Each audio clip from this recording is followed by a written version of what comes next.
What's up? I'm Apollo Emerald. I'll be going over the attack, power, speed, durability, and special abilities of Lapis Lazuli from Steven Universe. So, without further ado, let's get down to business. I'll start off by going over the attack power of Lapis Lazuli. As we all know, she can create water constructs that can easily send Jasper flying and overpower Garnet, create water clones capable of matching the power of the crystal gems, create large storms all the way up to casually stealing all the Earth's oceans overnight and using them to make a giant tower in outer space while severely weakened with a cracked gem after being imprisoned for thousands of years. As confirmed by Yellow Diamond, a single Lapis Lazuli is able to terraform into a planet, a whole planet. Lapis Lazuli isn't just powerful though, she's also very fast. For example, she flew from Earth to the Gem homeworld, which is located in another galaxy in a brief time frame, and later flew from Earth to outside the Milky Way and back to Earth in a matter of days. Now I'll go over her special abilities. Lapis is capable of forming water into various constructs that she can control. She is shown to form hands out of water that she can use to smite enemies or use as a platform. She is also able to form chains out of water to entangle or trap enemies with. Lapis can also walk on water, an ability that she shares with Pearl, Opal, and Lion. Lapis can use her control over water to create flawless, powerful water clones out of her enemies that replicate the same fighting styles as the originals, as demonstrated by Water Garnet's strength and Water Amethyst's constant shapeshifting. They also have the ability to regenerate even when damaged and even split into creating new clones, making them effectively invincible against most attacks. The only thing that has been shown damaging them was a sound wave from Steven's shield. She showed her ability to imitate when she was trapped inside of the mirror. Lapis is also able to change the state of matter of water using her hydrokinetic abilities, causing it to turn into ice. This is first shown when her crystal gem water clones are creating matching weapons made of ice.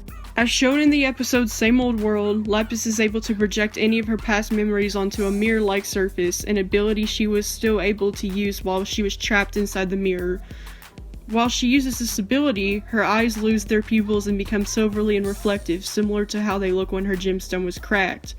As shown in the episode Alone at Sea, Lapis can alter the weather in accordance to her emotions, changing it from a bright sunny day to a heavy rainstorm in a few seconds when she was in distress over herself and Jasper. Well, that basically gives you the gist of Lapis Lazuli. Thanks for having me on the channel, Corin. If you ever need me to cover another Steven Universe character, just let me know. But until then, peace out. Have a nice day, y'all. Hi there, everyone. It's me, Phoenix Wright, and back with another video. I'm gonna help out. I'm collabing with Corin O'Keefe, and this is my side with the Katara research. Katara should be for AP. She should be around at least building to large building to potentially city block level, as she has two calcs of like building to large building, and she's kept up and actually beaten Zuko at times, and Zuko has calced on the city block to possibly even multi-city block levels. And this should scale to her AP as her durability as well. For speed, she should be around Master Hypersonic Plus, as she should scale to Zuko, who reacted to the lightning bolt, and she herself reacted to Azula's lightning bolt shot at her. But for experience and skill, she's been trained by many waterbending masters, and has fought Zuko, who was trained in firebending and in the military ever since he was young. In terms of like her like strategy and planning, she was capable of adapting to many situations, such as like when she was captured and she had no water around. She used her own sweat to break out of the prison she was trapped in. For powers and abilities, I would say Katara would have the ability. She of course has the ability to control and manipulate water, and she's able to absorb water from plants to get more ammo and ammunition. And if it's a full moon, she can control people with blood bending and stuff. Her water bending she's so great that she can even control the water in a whole storm, in a whole rainstorm, and like she's able to control every raindrop that like falls, and even create a small little barrier of water, manipulate water similar to how lanterns manipulate constructs in a way. She's also like very in depth on how she manipulates water, either whipping someone with a water whip or using an octopus tentacle to grab attacks and act as a shield for all ends. Katara's main flaw that she faces is her lack of hand-to-hand combat. She's lost in the comic. In the comics, she's notably lost to Zuko in hand-to-hand combat skill. But in terms of what she has beaten him in terms of bending, so there's that as well.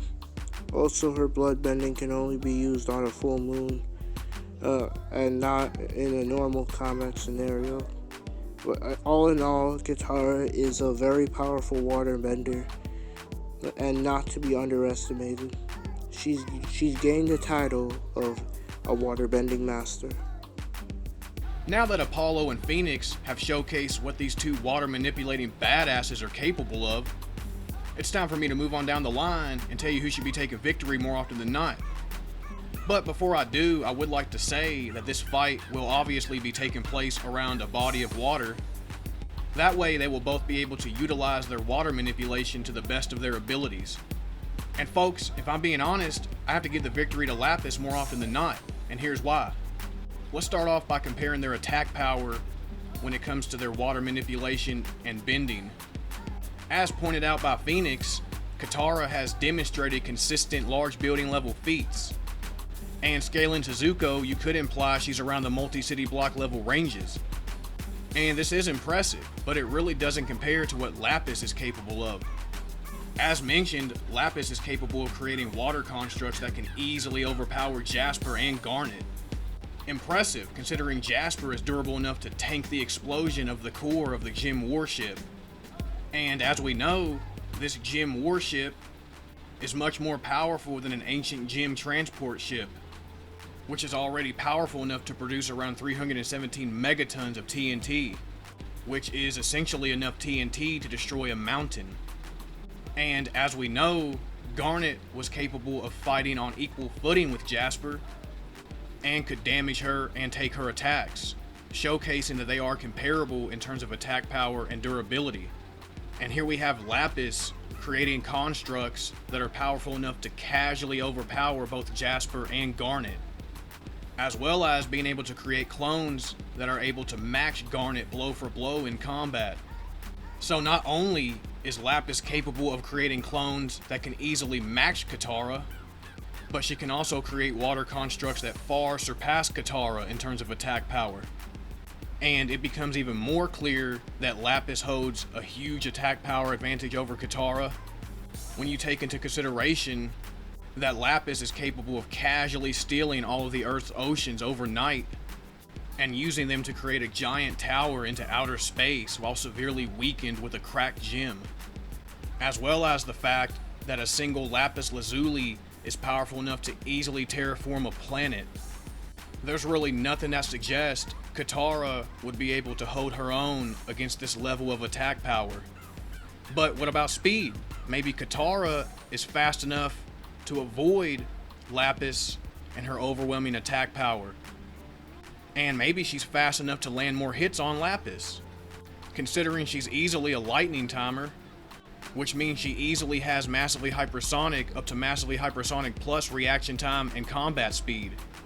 And heck, you could actually argue Katara is faster than this, considering it's been implied that certain firebenders such as Zuko's sister, along with certain avatars, are capable of manipulating and bending light.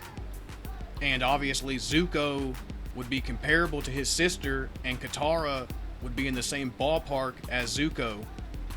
So it is possible to argue that Katara is around the light speed ranges in terms of her reaction time and combat speed.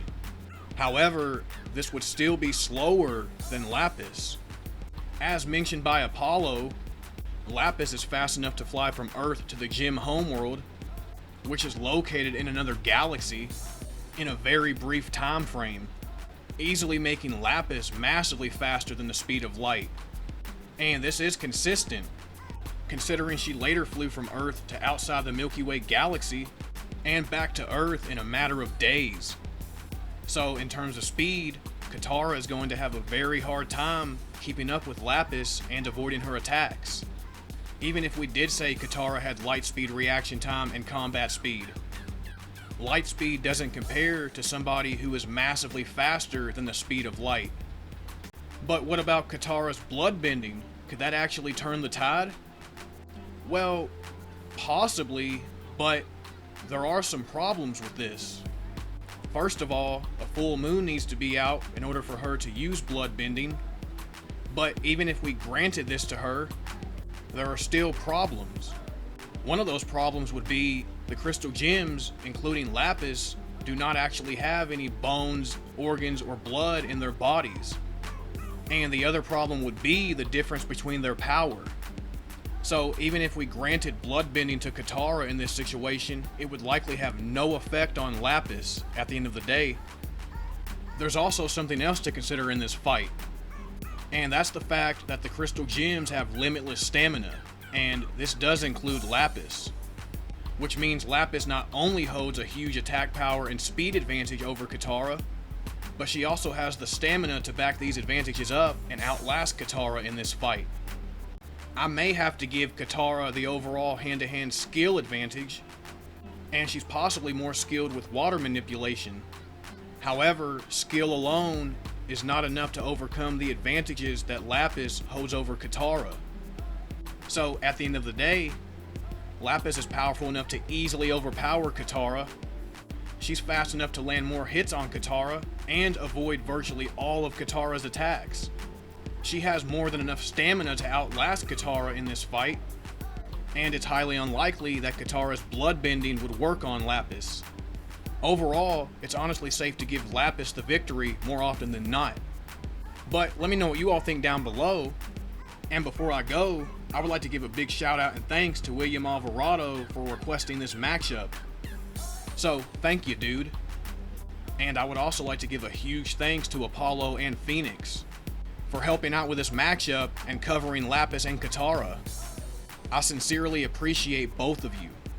But as always, have a blessed day, folks. Peace.